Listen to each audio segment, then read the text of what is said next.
j'ai oublié, parce que voilà, quand je n'ai plus Pamela, je n'ai plus mon cerveau, j'ai oublié de prévenir que ça parlait de harcèlement de rue. Donc je vous fais un trigger warning inversé, c'est-à-dire après que ce soit passé. C'est très inutile, mais ça me permet de faire une transition par contre sur les merveilleuses personnes qui ont des petites oreilles de chat qui sont là pour assurer la sécurité, nos petits chatons chatonnes qu'on peut applaudir très fort. Donc s'il y a quoi que ce soit... Voilà, si vous voulez vous plaindre de ma prestation... Non, s'il y a quoi que ce soit, n'hésitez pas à aller les voir.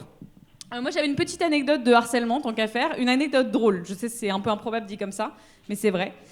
J'étais dans le métro et je vois à quelques mètres de moi un homme et une femme, et je vois l'homme qui fait des gestes un peu étranges, c'est-à-dire qui va un peu vers la main de la femme. Et c'est un peu bizarre, la fille est sur son portable. Donc au bout d'un moment, je me dis, bon, cette situation est... un peu étrange. Je vais voir la femme en disant excusez-moi, je ne veux pas vous déranger, mais est-ce que vous vous sentez en inconfort? Est-ce que vous voulez vous asseoir à côté de moi? Parce que je sentais bien que c'était étrange. Et en fait, elle rigole, elle me dit ah non, mais c'est mon copain, c'est juste qu'il est super timide. Et en fait, il n'osait pas prendre sa main. Voilà, donc ça arrive. Moi, je préfère mal comprendre les situations sociales et passer pour quelqu'un de pas très sharp. Mais voilà, n'hésitez pas si vous voyez une situation à aller vérifier, on ne sait jamais. J'espère que ce couple va bien. Pour la prochaine intervention, alors il faut savoir que chaque intervenant et intervenante parle de son vécu personnel par rapport à la situation. Donc on ne généralise pas, évidemment. Et qu'on peut aussi parler du point de vue des hommes hétéro-cis, des femmes hétéro-cis. Il n'y a pas que les personnes queer, même s'il y a pas mal de personnes queer qui interviennent. Et donc on voulait parler de toutes les interventions, quand bien même elles ne sont pas de l'ordre de l'intersectionnalité. Voilà, je le précise pour la prochaine intervention. Et on va vous demander un tonnerre d'applaudissements pour Alex Delande.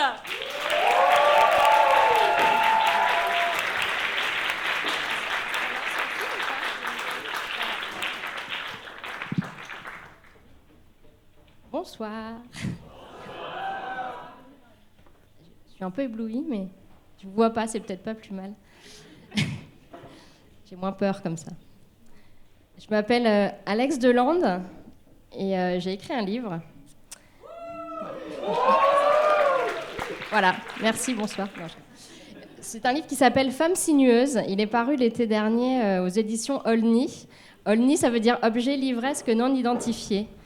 Et c'est assez juste, outre le fait que personne d'autre n'a voulu me publier de toute façon, donc heureusement qu'ils étaient là. C'est un récit d'émancipation de femmes par le corps et par le sexe. Et c'est un récit hybride, donc qui raconte à la fois une femme dans toutes ses facettes, et puis la manière dont le sexe lui permet quelque part de se libérer de plein de choses qui touchent encore aujourd'hui beaucoup de gens. Je crois que c'est un texte qui parle déjà à beaucoup de gens, quelle que soit leur identité de genre, leur orientation sexuelle, parce qu'on a tous un corps, on a tous des désirs, quels qu'ils soient. Et donc je vous propose de vous en lire 2 extraits, si vous êtes d'accord. Le premier texte s'appelle « Je ne sais pas comment on devient femme ». Donc tout le livre est écrit à la première personne, mais j'ai voulu en faire un texte littéraire justement pour qu'il ait une certaine portée aussi. Parce que l'intime et politique, vous le savez, on le dit, mais on le redit encore plus en ce moment. Et je crois que c'est peut-être le texte le plus intime de ce livre.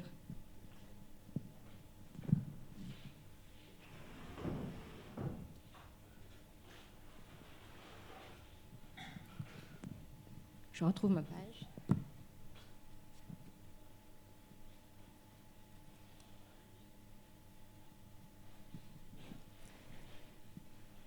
Je ne sais pas comment on devient femme. Je me suis construite par fragments, coupant comme du verre. J'ai 2 ans, peut-être 3. Maman me donne le bain, me parle, me lave doucement. Elle décrit l'objet de ses gestes comme on le fait avec les tout petits. Le visage, le cou, les plis des bras, le nombril, le ventre encore rebondi. Et là, plus bas, cet endroit impensé,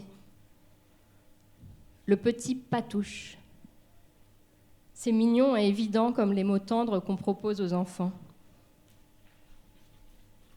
Il me faudra des décennies pour comprendre l'étendue des dégâts. J'ai 4 ans, plus de robe, que des pantalons. Allez. Qu'as-tu bien pu en penser? De toute façon, je ne t'ai jamais vue en robe, maman. Ou si peu. Tes quelques bijoux, conservés dans une boîte, fermée comme autant de reliques, racontent une histoire que je n'ai jamais su questionner. J'ai 6 ans, mes jeux d'enfant, cow-boy, chevalier, pilote, jamais de poupée. Souvent des prisonniers qui serrent les dents, enfermés.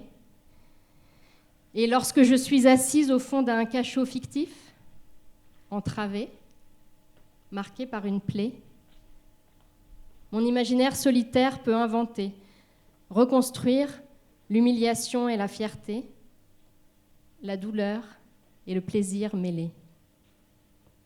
Ces mots pour me désigner, garçon manqué. J'ai 9 ans, c'est l'été, une nuit seule chez ma grand-tante et au réveil... Tu sais déjà? Maman t'a dit ou pas? Ça va bientôt t'arriver. J'ai 10 ans, installée sur mon lit avec un roman chapardé, mes cuisses qui se frottent, la chaleur soudaine, l'incompréhension, la honte, l'envie immédiate de recommencer. J'ai 12 ans, le foot après les cours avec les garçons du collège, petit acte de rébellion ridicule, jamais pris au sérieux par mes parents. Non, voyons, on ne va pas t'inscrire dans un club. C'est pas pour les filles, ça. C'est quelques minutes avant de rentrer où je m'amuse enfin, ignorant les blagues baveuses du début de l'adolescence, ce mur invisible contre lequel je ne cesse de me heurter et que j'ai moi-même fini par oublier, où je m'imagine autre, où je le suis, garçon, manqué. J'ai 13 ans, allongée à la plage en famille, le regard courroucé d'une cousine. N'ouvre pas les jambes comme ça quand tu parles à ton oncle, tu n'es pas sa petite amie. J'ai 14 ans, mon premier soutien-gorge dans un magasin vieillot où les tissus étaient blancs ou beiges, un cérémonial inquiet, peu de mots, des consignes à respecter. J'ai 15 ans dans la salle de bain des vacances, à tenter en vain de mettre un tampon, m'acharner, me faire mal, abandonner. Ai-je pleuré? Cet été-là, pour la première fois, ne pas me baigner, conserver mes habits dépités, quand mon frère cadet jouait dans les vagues. J'ai 16 ans, la télévision allumée quand la maisonnée dort, les images salaces, les cris étouffés, mes doigts dans mon pyjama et mon esprit hébété que j'endors juste après pour me convaincre que cela n'a pas été. Je ne sais pas comment on devient femme.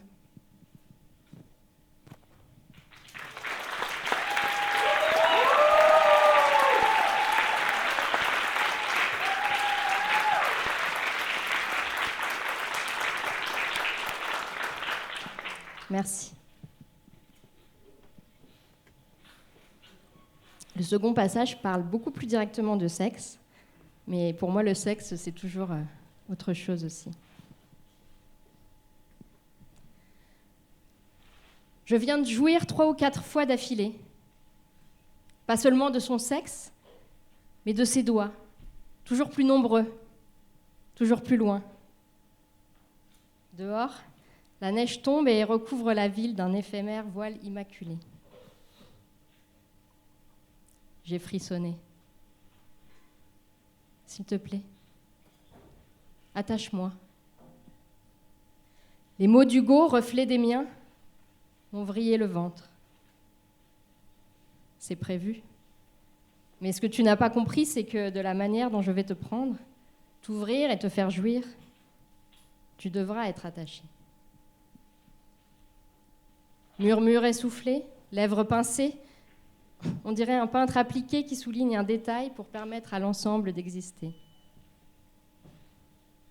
J'ai compris ce que tu aimes.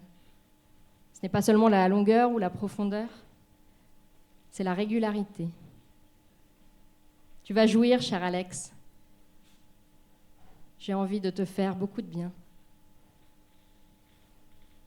Il a commencé doucement, puis il a avancé, inexorablement. Il m'a baisé à m'en couper le souffle, à m'en sortir de moi. Dans ma chatte, de sa queue d'abord, longuement, en variant les positions, les vitesses, les pressions. Puis de sa main, que très calmement, très fermement, il finit par enfouir en moi. Entière. Tu es belle quand tu te fais fister. À ce stade, c'est tout le corps qui lâche, rend les armes et se cabre à la fois. Mes yeux révulsés, mes jambes tremblantes, mon sexe dégoulinant. Une explosion extérieure qui reflète à peine la tornade intérieure. Je contiens désormais une caverne d'Ali Baba et j'en connais chaque paroi. Hugo dit « J'aime t'obscurcir le cerveau. Je le vois à tes yeux. Passé un certain seuil, tu perds complètement les pédales. » Ces phrases m'habitent, me rongent, plus que n'importe quelle déclaration d'amour. Mon corps à vif n'est plus qu'un brasier. Là, encore, s'il te plaît. Là aussi. Ne reste que mes poignets qui tirent sur les liens, mes chairs dilatées et ma bouche, gouffre muet. Alors seulement son regard s'allume, son souffle s'accélère et il jouit de me regarder jouir, démiurge d'appétit que je ne me souviens même plus avoir souhaité.